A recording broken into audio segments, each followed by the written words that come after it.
السلام علیکم ورحمۃ اللہ وبرکاتہ نحمده ونصلی علی رسولہ الکریم اما بعد۔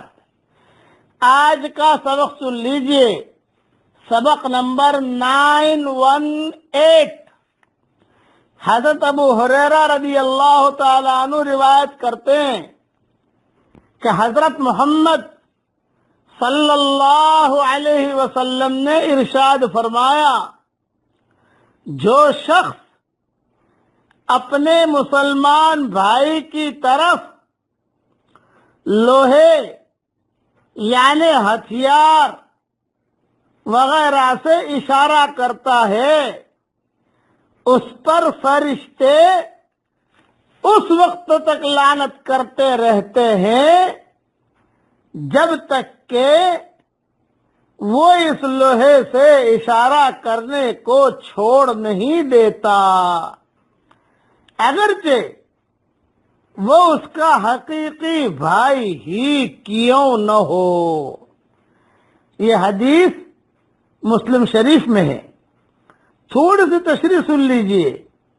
مطلب یہ ہے کہ اگر کوئی شخص اپنے حقیقی بھائی کی طرف لوہے سے اشارہ کرتا ہے تو اس کا مطلب یہ نہیں ہوتا کہ وہ اس کو قتل کرنے یا نقصان پہنچانے کا ارادہ رکھتا ہے، بلکہ اس کا تعلق مذاق سے ہی ہو سکتا ہے، مگر اس کے باوجود بھی فرشتے اس پر لعنت بھیجتے ہیں۔ اس ارشاد کا مقصد کسی مسلمان پر اشارتاً بھی، حقیقتاً تو بہت دور کی چیز ہے، کسی مسلمان پر اشارتاً بھی ہتھیار یا لوہا اٹھانے سے سختی کے ساتھ روکنا ہے۔ یہ تشریح مظاہر حق میں لکھی ہوئی ہے اور حدیث مسلم شریف میں لکھی ہوئی ہے۔ اب ایک میری نصیحت یاد رکھیے کہ کبھی بھی کسی مسلمان کی طرف کسی بری نظر سے دیکھو بھی مت، کبھی اس کی طرف چاقو کا بھی اشارہ مت کرو۔ یہ جملہ کہنا کہ تو سنبھل جا ورنہ جو ہے تجھے پہنچا دوں گا قبر میں، یہ تو بہت بڑی چیز ہے۔ مسلمان کا اللہ کے یہاں بہت بڑا مقام ہے، مسلمان عورت کا اللہ کے یہاں بہت بڑا مقام ہے، مسلمان مرد کا اللہ کے یہاں بہت بڑا مقام ہے۔ اس لیے اس کی گردن کو پھلان کر مسجد میں، آپ نے دیکھا ہوگا جمعہ کے دن جب مسجد میں نماز پڑھنے کے لیے لوگ آتے ہیں جمعہ کے دن تو مسجد بھری ہوتی ہے، ان کو آگے کے صف میں جگہ تھوڑی دکھائی دیتی ہے تو فوراً لوگ گردن پھلانتے پہلے سے پکڑنے کی کوشش کرتے ہیں۔ میں کہتا ہوں، میں نے کہا آپ نے گردن نہیں پھیلانی، آپ نے جہنم کا پل جو ہے پار کیا ہے۔ کسی مسلمان کی گردن کا بہت بڑی عزت ہے اللہ کے یہاں، چاہے غریب ہو چاہے مالدار ہو۔ اس کے لیے یہ ذہن میں رکھنا کہ مسلمان کو تکلیف نہ پہنچے۔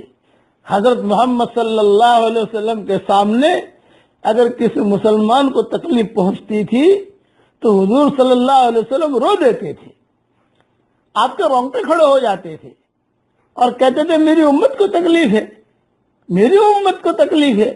یا آپ صلی اللہ علیہ وسلم کا مقام یعنی اپنی امت کے ساتھ محبت تھی کہ وہ رو دیتے تھے۔ کسی کا ہاتھ اگر کاٹا جاتا تھا تو بھی حضور صلی اللہ علیہ وسلم رو دیتے تھے، لیکن کہتے تھے کہ اللہ کا حکم ہے میں کر رہا ہوں۔ چوری پکڑائی گئی اور پھر جو ہاتھ کاٹا گیا تو آپ کے رونگٹے کھڑے ہو جاتے تھے اور پھر کہتے تھے کہ اگر جو ہے میری بیٹی بھی چوری کرے گی تو بھی میں اللہ کا حکم اس پر پورا کروں گا۔ لیکن خواہ کسی کو تکلیف دینا، خواہ کسی کو پریشان کرنا، خواہ کسی کی عزت کے کھلوڑے کرنا، خواہ کسی کے بارے میں بری باتیں کہنا، یہ نہیں۔ زکوٰۃ ادا کرو، زکوٰۃ ادا نہ کرنے کی وجہ سے مسلمان بچیاں طوائف بن جاتی ہیں۔ وہ طوائف نہیں بنی ہیں، وہ مجبوری کی وجہ سے طوائف بنی ہیں۔ ان کے پاؤں میں گھنگرو جو لگے ہیں وہ مجبوریوں کی وجہ سے آپ نے زکوٰۃ نہیں پہنچائی، وہ اپنا پیٹ پالنے کے لیے اس نے اپنی عزت کا سودا کر لیا۔ حشر کے میدان میں اس کو بعد میں پکڑا جائے گا، آپ کو پہلے پکڑا جائے گا۔ حشر کے میدان میں وہ طوائف کہہ کر نہیں اٹھائی جائے گی، وہ مجبور کہہ کے اٹھائی جائے گی کہ مجبور تھی، اس کے لیے اس نے قدم اٹھایا۔ اور کل پتہ چلے گا کہ کون طوائف تھا اور کس نے گھنگرو پہنایا، تو اس نے گھنگرو نہیں پہنے ہیں، وہ آپ نے پہنائے ہیں، اس لیے کہ آپ نے اپنی زکوٰۃ ادا نہیں کی۔ اس لیے غریبوں کو دیکھو، یہ مہینہ آ رہا ہے رمضان المبارک کا، غریبوں کو دیکھو، فقیروں کو دیکھو، مسکینوں کو دیکھو۔ آج ہمارے ماحول میں اتنا خراب ماحول بن گیا، اللہ معاف کرے۔ مسجد میں مسلمان اور شکل میں ہوتا ہے اور مسجد کے باہر دوسری شکل میں ہوتا ہے۔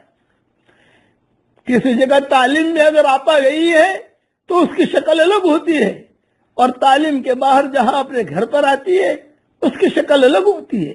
جماعت میں نکلا اس کی شکل الگ ہے، اور جماعت سے واپس آیا اس کی شکل الگ ہے۔ اللہ کو یہ اسلام پسند نہیں ہے۔ مسجد میں رہو تو وہی مسلمان رہو، اور مسجد سے باہر رہو تو وہی مسلمان رہو۔ مسجد میں جو اسلام تھا وہی مسجد کے باہر ہونا چاہیے، اور ہم جو بھی کام کریں ہم اللہ کے لیے کریں، یہ ذہن میں رکھنا۔ آج ہمارا ماحول میں اتنی برائی ہو گئی ہے کہ آدمی اپنی فیملی کو لے کر ہوٹل میں جاتا ہے کھانے کے لیے، 15,000 روپے 20,000 روپے کا بل ادا کرتا ہے، اور اسی کے قریب میں ایک بیوہ اپنے چھوٹے چھوٹے بچوں کے ساتھ بھوکے سو جاتی ہے۔ حشر کے میدان میں یہ آدمی اللہ کو کیا بتائے گا، کیا کہے گا کہ تیرے قریب میں بیوہ تھی، وہ بھوکی سوتی تھی، اور تو اپنے بال بچوں کے ساتھ ہوٹلوں میں جا کر 20,000 25,000 روپے کے بل ادا کرتا تھا۔ یہ بہت سوچنے کی چیز ہے، گہری باتیں ہیں یہ، لیکن سوچنے کی چیز ہے۔ اللہ تعالی ہم سب کو سمجھ کی توفیق عطا فرمائے اور حق کو سمجھ عطا فرمائے۔ اب پڑھ لیجئے میرے ساتھ، لا الہ الا انت سبحانک انی کنت من الظالمین۔ اس کے اندر 3 چیزیں ہیں، توحید بھی ہے، تسبیح بھی ہے، استغفار بھی ہے۔ یہ جملہ 3 in 1 ہے۔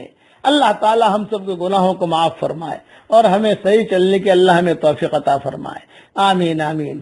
سبحان ربک رب العزت عما یصفون وسلام علی المرسلین والحمد للہ رب العالمین۔